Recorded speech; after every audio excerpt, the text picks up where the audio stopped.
Renewable leaders come together in Nashville for the National Electric Rural Cooperative Meeting. We sit down with the organization's CEOs for the latest innovations, trends powering the industry.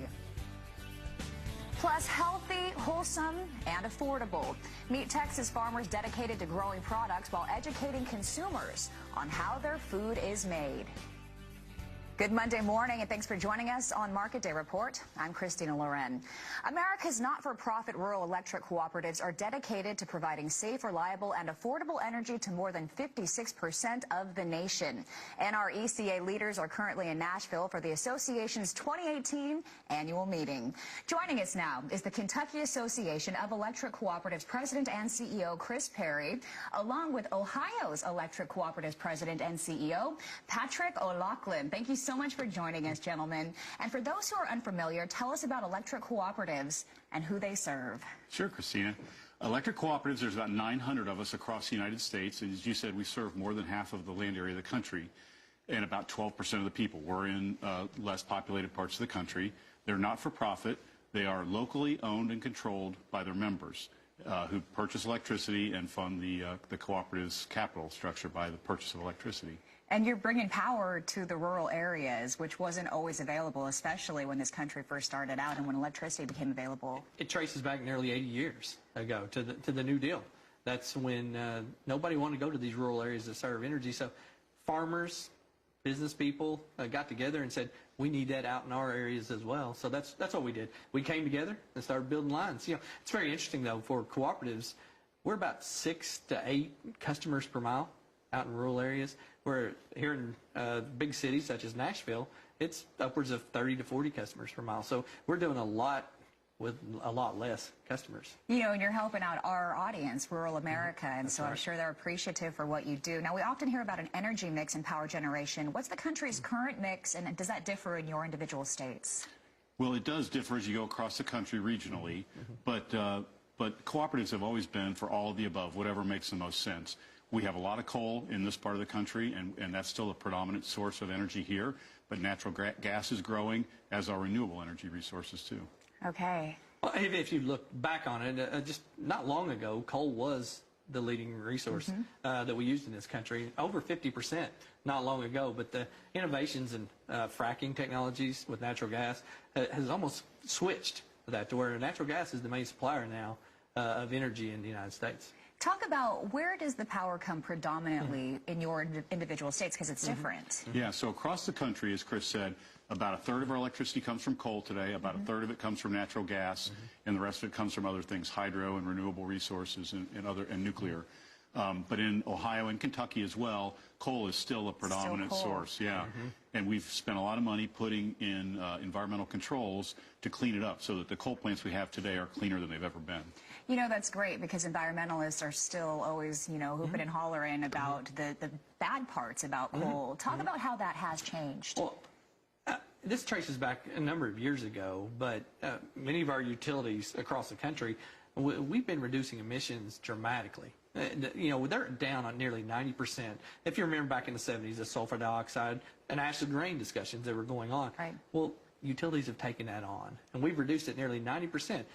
Sulfur dioxide, nitrogen oxide, even the carbon dioxide emissions that you hear about with the climate change issue, they're down dramatically from where they were.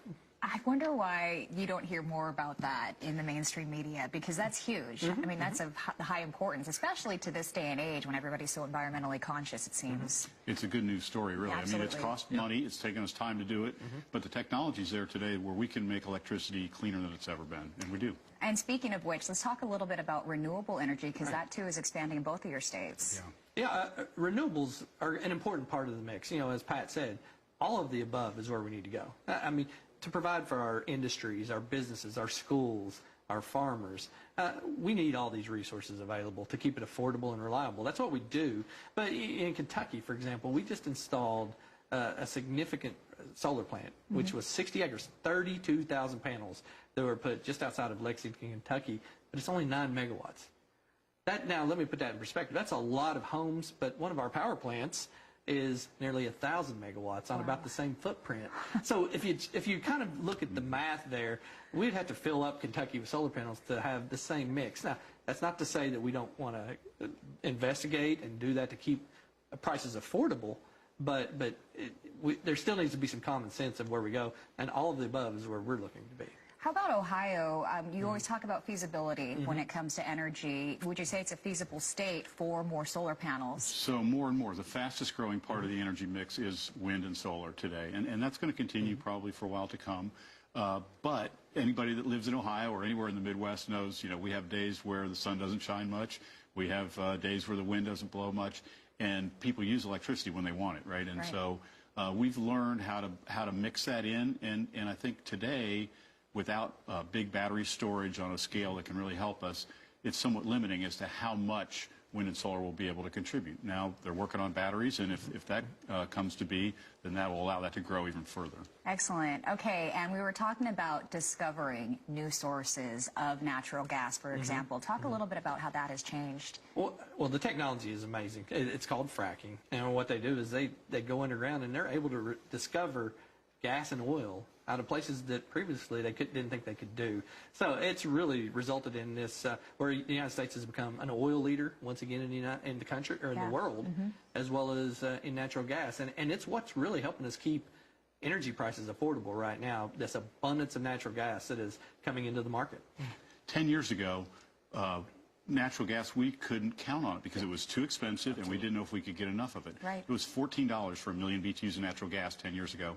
Today, it's like $3, $4, and people think it'll be that for the foreseeable future because of the resources that have been unlocked by new technologies in fracking and shale gas. It's funny how things change. I took an economics of energy course, and I was told at the time that oil prices, natural gas prices were going to skyrocket because we had discovered all the known sources. But boy, has that changed, huh? Yeah, it sure has. Well, that was the belief. If you go back to the early 2000s, as utilities, we were very concerned of what the next sources of generation would be.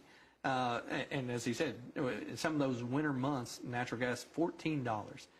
7 times higher than what it is now. So it's completely changed, and we don't foresee that changing for a little while. And here's the big difference about cooperatives. Since we're consumer-owned, what really matters is it affordable? So, another utility that's owned by investors might say, well, if electricity costs more, it costs more. As long as we're making money, that's fine. Well, it's not so fine when you're owned by the consumers that are buying your product, and that's who controls our cooperatives. Okay, well, enlightening conversation. Really enjoyed talking to both of you gentlemen. Chris Perry and Patrick O'Loughlin with the National Rural Electric Co-op. Thank you so much for joining us. We hope you enjoy the convention here in Nashville, and thanks for doing what you do for our rural residents out there. All right. Thanks for having us here today. Happy to have you here. Be sure to stay with us as we sit down with more National Rural Electric CEOs throughout the day. Our next half hour, we're going to be focusing on economic development and mutual aid. Stay with us. Meteorologist Tim Ross is up next with your forecast. We will be right back after this.